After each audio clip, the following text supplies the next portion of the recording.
Hi hello నమస్తే welcome to S4 media. నేను మీ శ్రీనివాస్. విశాఖ ఉక్కు ఆంధ్రుల హక్కు అంటూ నినాదంతో ఎన్నో ఉద్యమాలు జరిగాయి. ఎన్నో సమస్యలు కూడా ఎత్తుకోవాల్సి వచ్చింది. గత పాలనలో అయితే విశాఖ స్టీల్ ప్లాంట్ని అమ్మేద్దాం అనే స్థితికి వచ్చినటువంటి పరిస్థితి. కానీ కూటమి వచ్చిన తర్వాత కూటమి నాయకుల సహాయ సహకారాలతోటి కేంద్ర ప్రభుత్వంతో సమస్యలు సానుకూలంగా స్పందించాలి, మనం విశాఖ ఉక్కుని ఎట్టి పరిస్థితుల్లోనూ అమ్మేది లేదు, దాని కొనసాగింపుగా జరగాలి అనే నినాదంతో కూటమి ముందుకు వెళ్ళడం. ఆ కాలంలో గత ప్రభుత్వ కాలంలో పవన్ కళ్యాణ్ డైరెక్ట్గా వైజాగ్ వెళ్ళి స్టీల్ ప్లాంట్ వాళ్ళతో అక్కడ మీకు ఢిల్లీ వస్తే మీకు అక్కడ డైరెక్ట్గా మాట్లాడతానంటే అప్పుడు కూడా స్పందించాల. కానీ కాలక్రమేణా కూటమి ప్రభుత్వం రావడం ఈ 2 ఏళ్ల కాలంలోనూ అనేక పరిణామాలు చోటు చేసుకున్నాయి. కానీ అదృష్టమో దురదృష్టమో ఏమో చెప్పలేం. కానీ గత 10 సంవత్సరాల కాలంలో అంటే ఇంచుమించుగా దశాబ్ద కాలంగా చూస్తే ఇప్పటి వరకు 49 మంది, సుమారు 49 మంది మృత్యువాతకు గురయ్యారు. ఇది విశాఖ ప్లాంట్లో జరిగినటువంటి అగ్ని ప్రమాదాలు అవ్వచ్చు, ఇంకో ప్రమాదం అవ్వచ్చు. ప్రతిదాన్ని అగ్ని ప్రమాదం అనకూడదు. ఆ ప్రమాదం సంభవించడానికి గల కారణాలు అన్వేషించాలి. ఒకసారి ఆక్సిజన్ ట్యాంకర్ దగ్గర వచ్చినటువంటి సమస్య, మరో దగ్గర కార్బన్ మొనాక్సైడ్, ఆ వివరాలన్నీ మనం మాట్లాడే ప్రయత్నం చేద్దాం. ఆ తర్వాత ఇప్పుడు జరుగుతున్నటువంటి ఏంటి అంటే RINLలో సోమవారం సాయంత్రం 4:30 గంటల మధ్యలో జరిగినటువంటి ప్రమాదంలో సుమారు 1600 డిగ్రీ సెంటిగ్రేడ్ ఉన్నటువంటి ఆ టెంపరేచర్లో 8 మంది కార్మికులు దుర్మరణం పాలవడం. దానికి సంబంధించి అసలు ప్రమాదం ఎలా సంభవించింది? ఎందుకంటే ఆ లోపల వీళ్ళు 8 మంది చనిపోయారు అంటే అదేం మాటల విషయం కాదు. ఈ మధ్య జరిగినటువంటి ప్రమాదాల్లో అతిపెద్ద ప్రమాదం ఇదే. స్టీల్ మెల్ట్ షాప్ SMS1 అనే దగ్గర కాస్టింగ్ ఆపరేషన్స్ జరుగుతూ ఉండగా ఈ ద్రవ ఉక్కు ఏదైతే తీసుకెళ్లేటువంటి లాడెల్ ఉందో సడన్గా పేలింది. దాంతో 150 టన్నులు ఉన్నటువంటి ఆ ఉక్కు అక్కడి నుంచి చెమ్మడం, ఆ సంఘటనా స్థలంలో ఉన్నటువంటి వాళ్ళ మీద, కార్మికుల మీద పడడం, ఇదంతా జరిగింది. అక్కడ సంఘటనా స్థలంలో 8 మంది మృత్యువాత పడ్డారు. మరో 3 తీవ్ర గాయాలైనవి, మరో 3కి పాక్షిక గాయాలు. వెంటనే ఎప్పుడైతే తెలిసిందో ఈ విషయం, కేంద్ర ప్రభుత్వం, నరేంద్ర మోడీ కానీ, మంత్రులు కానీ, కుమారస్వామి కానీ, పీయూష్ గోయల్ అందరూ కూడా స్పందించారు. కుమారస్వామి తక్షణమే అక్కడికి సంఘటనా స్థలానికి చేరుకున్నారు. ఎవరైతే మృతులు ఉన్నారో వాళ్ళ కుటుంబాలకి 25 లక్షల రూపాయల ఎక్స్గ్రేషియా ప్రకటించడం జరిగింది. ఉద్యోగం ఇస్తామన్నారు. డైరెక్ట్ నరేంద్ర మోడీ గారు జాతీయ సహాయ నిధి నుంచి మరో 2 లక్షలు పరిహారం ఇస్తానన్నారు. దీంతోపాటు బాధితుల కుటుంబాలు ఎవరైతే ఉన్నారో వాళ్ళకి స్టీల్ ప్లాంట్ క్వార్టర్స్లో వాళ్ళు రిటైర్ అయ్యేంత వరకు కూడా అక్కడే ఉండొచ్చు అని చెప్పేసి ఆదేశాలు ఇవ్వడం జరిగింది. సహాయక కార్యక్రమాలు అవి సక్రమంగా జరిగేలా చర్యలు తీసుకోవాలని అక్కడ ఉన్నటువంటి వారందరికీ చెప్పడం జరిగింది. అయితే ఇన్సూరెన్స్కి సంబంధించి కానీ అదర్ బెనిఫిట్స్ ఏవైతే ఉంటాయో అవన్నీ కూడా ఈ మృతి చెందినటువంటి కార్మికులకు ఇవ్వాలి అని చెప్పేసి చెప్పడం కూడా జరిగింది. అంతేకాదు దీనికి సంబంధించి ఒక హై లెవెల్ కమిటీని కూడా ఏర్పాటు చేశారు. మనం అవన్నీ ముందు అసలు ఎలా జరిగింది ఏంటి అనేటువంటిది లోతైన దర్యాప్తు జరగాలి. ఎందుకంటే ఒక వ్యక్తి మరణించిన తర్వాత శవ పంచనామా చేస్తారు. అసలు ఎలా జరిగింది అని తెలుసుకోవడానికి మనం చూసి వాడేదో పాయిజన్ తీసుకున్నాడు అందుకు చనిపోయాడు అని అనుకుంటే కుదరదు. అసలు పాయిజన్ తీసుకోవడం వల్ల చనిపోయాడా, అంతకు ముందే చనిపోయాడా, లేకపోతే ఇంకేదైనా కారణాలు ఉన్నాయా, ఇలాంటి విషయాలన్నీ కూడా పంచనామాలోనే తెలుస్తుంది. అలాంటిదే ఇక్కడ కూడా ఈ సమస్య అంటే ఇలా ఉద్భవించడానికి గల కారణాలు ఏంటి అనేటువంటిది ప్రభుత్వం ఒక కమిటీని, త్రిసభ్య కమిటీని వేసింది. ఆ కమిటీ ఇచ్చే నివేదిక ప్రకారమే ఫర్దర్గా వెళ్తాం. ఇది ఏమన్నా మొదటిది కాదండి. ఇందాక చెప్పుకున్నట్టుగా దశాబ్ద కాలంగా జరుగుతూనే ఉన్నాయి. 2012 జూన్ 13న స్టీల్ మెల్టింగ్ షాప్ 2 అంటే SMS దగ్గర ఆ విభాగంలో ఆక్సిజన్ యూనిట్ వద్ద జరిగిన అత్యంత ప్రమాదంలో 19 మంది కార్మికులు చనిపోయారు. 19 మంది అంటే ఇది ఇప్పుడంటే అంటే తక్కువ మందా ఎక్కువ మందా అనేది చనిపోయిన వాళ్ళని కంపేర్ చేయకూడదు. ఆ రిడక్షన్ దగ్గర స్టేషన్లో జరిగినటువంటి సంభవం. అలాగే 2012 మే 2న సెంట్రల్ ప్లాంట్ దగ్గర అగ్ని ప్రమాదం జరిగితే కొద్దిగా బ్లాస్ట్ అయి ముడిచరుకు ఆ బెల్ట్ల మీద కరిగిపోయింది. దానివల్ల ఇంచుమించుగా ₹1 కోటి ఆస్తి నష్టం వచ్చింది. పెద్దగా ప్రాణ నష్టం లేకపోయినప్పటికీ ఒక వ్యక్తి మృతి చెందినట్టున్నాడు కానీ ₹1 కోటి పైన ఆస్తి నష్టం అలా సంభవించింది. అలాగే మే 1, 2012న కొత్తగా ప్రారంభించినటువంటి ఏదైతే ఉందో అక్కడ జరిగిన భారీ పేలుడు వల్ల 2 కాంట్రాక్ట్ కార్మికులు సజీవ దహనానికి గురయ్యారు. మరో 2 గాయపడ్డారు. 2012 ఫిబ్రవరి 6వ తారీఖున ఎస్ఎంఎస్ విభాగంలో విడిగా ఉన్నటువంటి ఉక్కు ద్రవం పెద్ద ఎత్తున నేలపై చిందడంతో అప్పుడు ₹1 కోటి ఆస్తి. ఒక విషయం, మనం ఆస్తి పోతే సంపాదించుకునేవచ్చు, ఆప్యాయతలను అనురాగాలు కావలసిన వారిని పోగొట్టుకుంటే మళ్ళీ తీసుకురాలేం. ఇది వాళ్ళు 1,00,000 ఇవ్వచ్చు, 25,00,000 ఇవ్వచ్చు, ₹1,00,00,000 ఇవ్వచ్చు, ఏదైనా జరగదు. కానీ ప్రమాదం సంభవించకుండా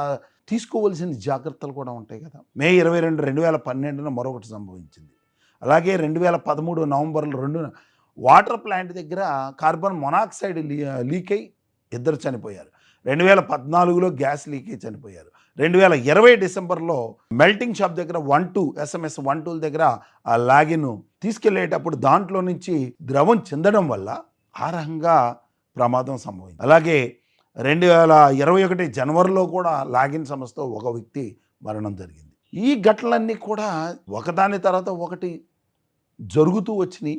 జూన్ 13ను కూడా ఒక సంఘటన జరిగింది. అది కూడా చరిత్రలో నిలిచిపోయేటువంటి విషాదమైన సంఘటన. ప్రస్తుతం సమస్య ఏంట్రా అంటే, ఇప్పుడు జరిగినటువంటిది విశాఖ నగరంలో ఉక్కు పరిశ్రమలో 8 మంది దుర్మరణం, 6గురికి గాయాలు కావు. విశాఖ నగరంలో 8 మంది దుర్మరణం జరగడం, 6గురికి గాయాలు కావడం, ఇది కొద్దిగా బాధాకరమైన విషయం.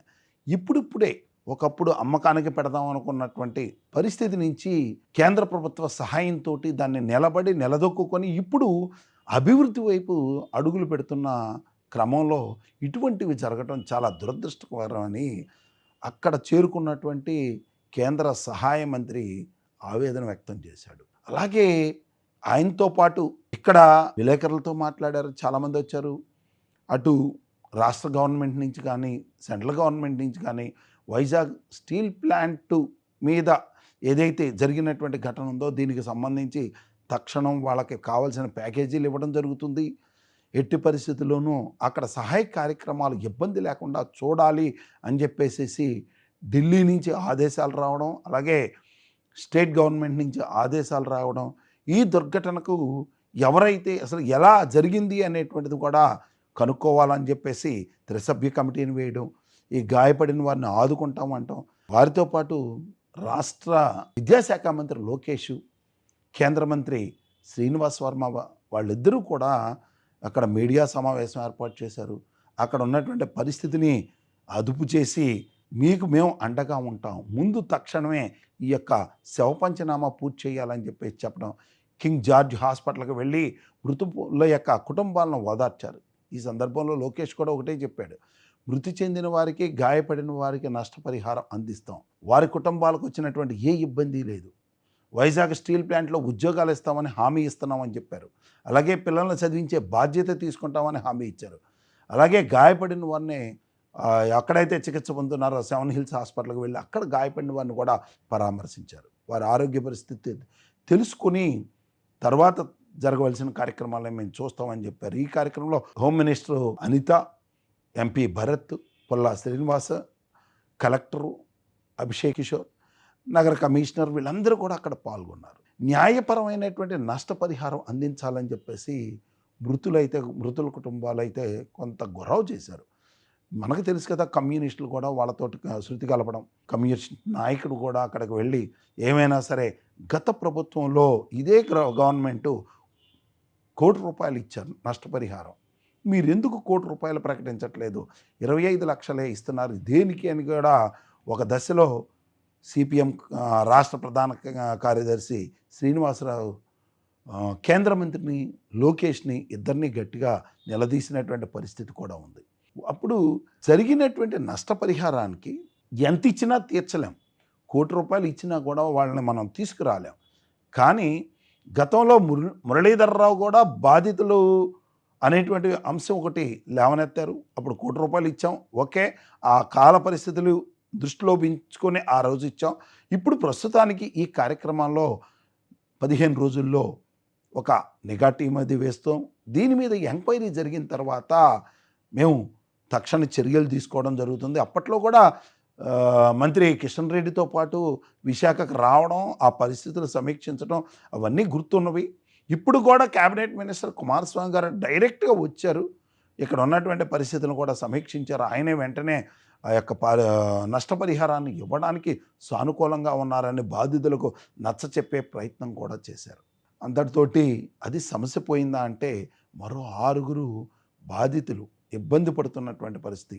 ఏదైతే హాస్పిటల్‌లో చికిత్స పొందుతున్నారో వారి విషయంలో అయితే కొద్దిపాటి ఇబ్బందికర పరిస్థితి అయితే కనబడుతుంది.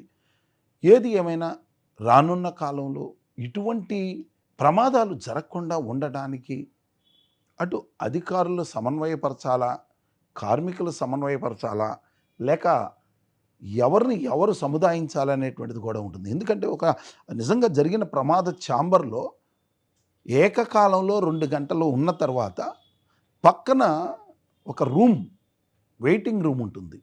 ఎందుకంటే ఆ ఉష్ణోగ్రత తాకిడికి ఇబ్బంది పడకుండా ఉండడానికి. ఎక్స్‌గ్రేషియా గురించి పలు నాయకులు పలు రకాలు మాట్లాడుతున్నారు. ఏ రోజైతే జగన్మోహన్ రెడ్డి కూడా రాబోతున్నాడు. అయితే ప్రమాదం జరిగినటువంటి ఆ సంఘటన తాలూకు ఎలా జరిగింది, ఎందుకు జరిగింది అనేటువంటిది కూలంకషంగా విశ్లేషణ జరగాలి. అటువంటి ప్రమాదాలు జరగకుండా జాగ్రత్తలు తీసుకోవాలి. యాక్చువల్‌గా అయితే ఆ ఛాంబర్ లెంగ్తీగా ఉంటుంది. అక్కడ ఒక 6, 7, 8 మంది లోపే అక్కడ వర్క్ చేస్తూ ఉంటారు. ప్రతి 2 గంటలకి రెస్ట్ రూమ్ అని ఉంటుంది. ఆ రెస్ట్ రూమ్‌లోకి వెళ్ళిపోవాలి. బట్ అనుకోకుండా అక్కడ ఉన్న 14 మందిలో 3 రూమ్‌లోనే ఉండిపోయారు. మిగిలిన 11 మంది ఆ యొక్క ఛాంబరు, ఆ హాల్ ఎక్కడైతే ఉందో ఆ ఏరియాలో ఉండడం, దానికి మరీ సమీపంగా 8 మంది ఉండడం, కొద్దిగా మిగతా 3 కొద్దిగా దూరంగా ఉండడం వల్ల ఈ యొక్క 8 మంది దుర్మరణం, ఆ 3కి తీవ్ర గాయాలు, మరో 3 రెస్ట్ రూమ్‌లో ఉన్నప్పటికీ 1500 డిగ్రీల సెంటీగ్రేడ్ నుంచి 1600 వరకు ఉంది. అంత హై టెంపరేచర్. ఖచ్చితంగా పక్కన ఉన్న వాటి యొక్క ప్రభావం కూడా ఉంటుంది. అసలు ఎప్పుడు ఈ ఎస్ఎంఎస్ దగ్గరే ఎక్కువ సమస్యలు తలెత్తుతున్నాయి. అంటే అలాంటిది ఒకటి కాదు కదా, ఇంకా ఏవో ఉంటాయి. అసలు ఆ సమస్యకి లోతైన పరిష్కారం కనుక్కోవాలని చెప్పేసి అటు కుటుంబాల తరపున, బాధితుల తరపున ప్రత్యేకంగా వేడుకుంటున్నాం. మరో మంచి అంశంతో మీ ముందుకు వస్తా. మీ శ్రీనివాస్. నమస్తే.